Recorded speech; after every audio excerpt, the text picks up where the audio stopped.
Welcome back to my channel and a very special welcome if you're new here. My name is Jen. I'm a certified weight loss and nutrition coach who has lost and maintained a 140-pound weight loss. And today we're talking about cravings, specifically cravings for sugar and unhealthy foods. And I'm going to share with you 11 tips to stop all of these cravings, which will in turn lead to a healthy lifestyle, weight loss, and maintaining that weight loss. So if you're excited, give this video a big thumbs up. Subscribe if you're not, turn your bell on because I upload new videos every Tuesday and Thursday. Check out the description box down below where I will link nutrition coaching. This is how I have lost and maintained my 140-pound weight loss by following personalized macros and calories. I also offer one-on-one coaching for accountability, questions, or to talk with me directly. Links and discounts to my favorite healthy things are also down in that description box. So let's talk about how to stop food cravings for sugar and unhealthy foods.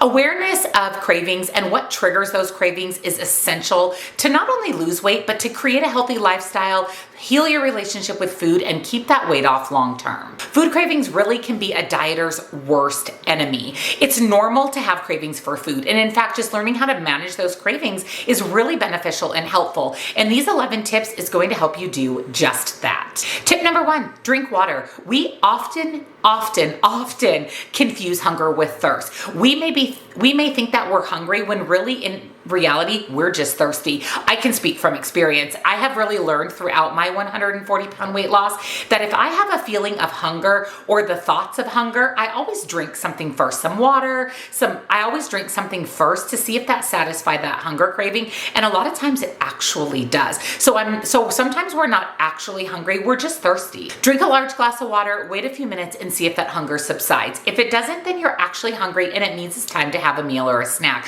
But like I said, we very often confuse the two. Number 2, this is my holy grail, and this is to eat more protein. Protein keeps you full and satisfied because protein is actually the hardest macronutrient for your body to digest. So what this means is that as your body is digesting protein, it's burning calories because it takes more energy, aka calories, for your body to digest protein than it is to digest carbs and fats. And also protein keeps you full because it stays in your system longer during that digestion process. Increasing your protein and following a protein goal, which is what I give my clients in those personalized macros and calories, is essential for weight loss. If you've been following me for a while, you know that in 2022, I lost 90 pounds.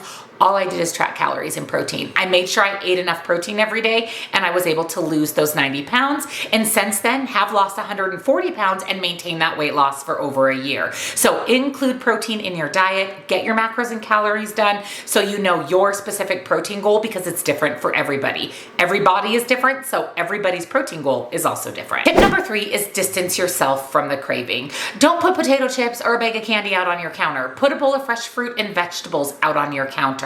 Make sure that those foods that trigger cravings are tucked away, out of sight, out of mind. Another thing you can do when you have a craving come on is do something else. Take a walk, do a chore. For me, I know this is going to sound weird or maybe even counterproductive for some people, but for me, when I feel hungry or cravey, if I scroll on, say, TikTok and actually do the motion of scrolling, it takes my mind off of that craving. So find whatever works for you to distance yourself from the craving. Tip number 4 is plan your meals. By kind of knowing what you want to do throughout the week and planning those meals, it keeps you from derailing to other things like visiting your local fast food restaurant. If you don't have to think about what you're going to eat during the day or during the week, again, it prevents you from giving into those cravings.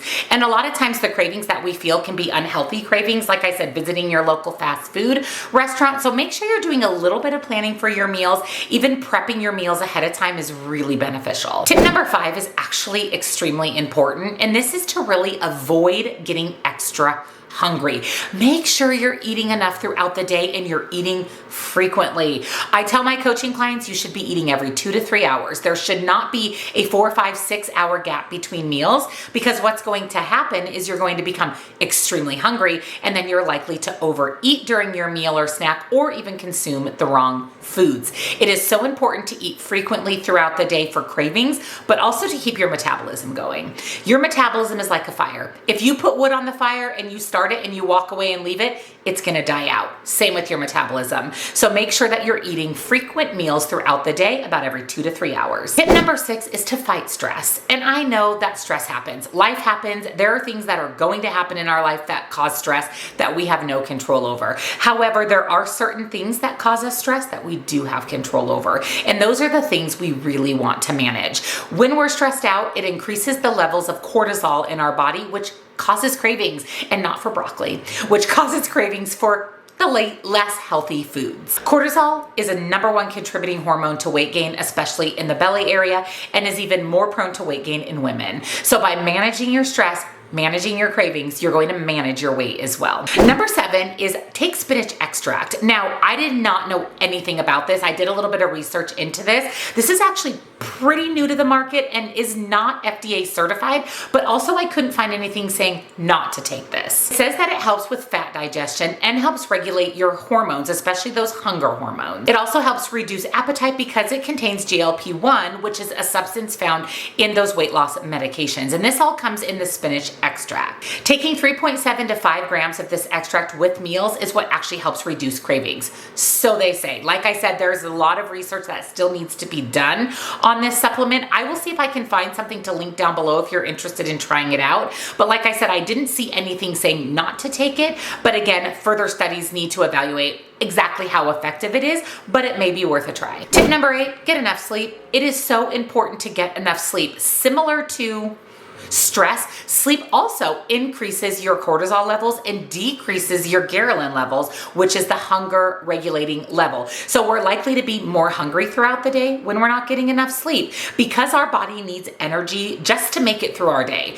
Not to mention any physical activity that you do, if you have a physical job, anything that you do throughout the day is in addition to the energy that your body needs just to survive day to day. People who actually get between 7 to 9 hours of sleep every night are 55% less likely to have a weight issue. So make sure you're getting sleep to regulate your hormones. Tip number 9 is eat proper meals. Don't just eat pretzels for a snack. I mean, there's nothing wrong with pretzels. You can eat pretzels, but make sure you pair that with something with some protein or fat. We really want to structure our meals, breakfast, lunch, and dinner, to contain all 3 macros: protein, fats, and carbs. And our snacks should have at least 2, even better, all 3 macros as well. Eat every 2 to 3 hours and make sure you structure your meals properly. Whatever you eat for a meal or a snack needs to sustain you till the next meal or snack. So they need to be properly laid out. If you want help putting together proper meals, I can do that through a coaching call. I'll link again my nutrition website down below for you. Number 10 is something we've known our whole lives, but a lot of us don't implement.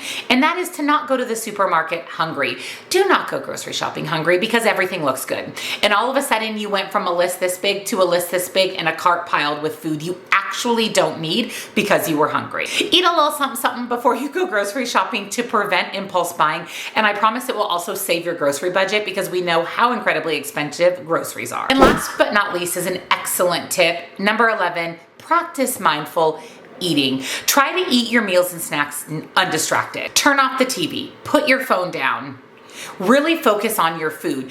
Take in the smells, the taste, the look of your food, and really focus on consuming a meal. Slow down your eating so that your brain and your stomach have time to connect that you've consumed a meal. This also helps from overeating in the moment. Also, mindful eating helps prevent binge eating. And binge eating is something a lot of us that have a weight issue suffer with. So just focusing on your food, slowing down, and really enjoying your meal can prevent binge eating and also help you reach your weight loss goals. So those are 11 ways to conquer craving for unhealthy foods and sugar. Now, I will tell you throughout my weight loss journey, I've really focused on a lot of these items. They really have helped me not only heal my relationship with food, but lose the weight and maintain that weight loss. These tips are excellent, and I want you to let me know down below which one of these tips is your favorite or the one that has been your holy grail on your weight loss journey. And also let me know, are there any that were surprising to you or tips that you want to try? And like I said, I'll see if I can find a spinach extract and link it down below for you. So if you enjoyed today's video, give it a big thumbs up, subscribe, turn your bell on, because again, I upload new videos every Tuesday and Thursday. Check out the description box down below for spinach extract, nutrition coaching. Again, get your macros and calories done so you know your protein goal, and I have one-on-one coaching to help you navigate your weight loss journey, as well as links and discounts to my favorite things. Thank you for watching, and I'll see you in the next video. Bye.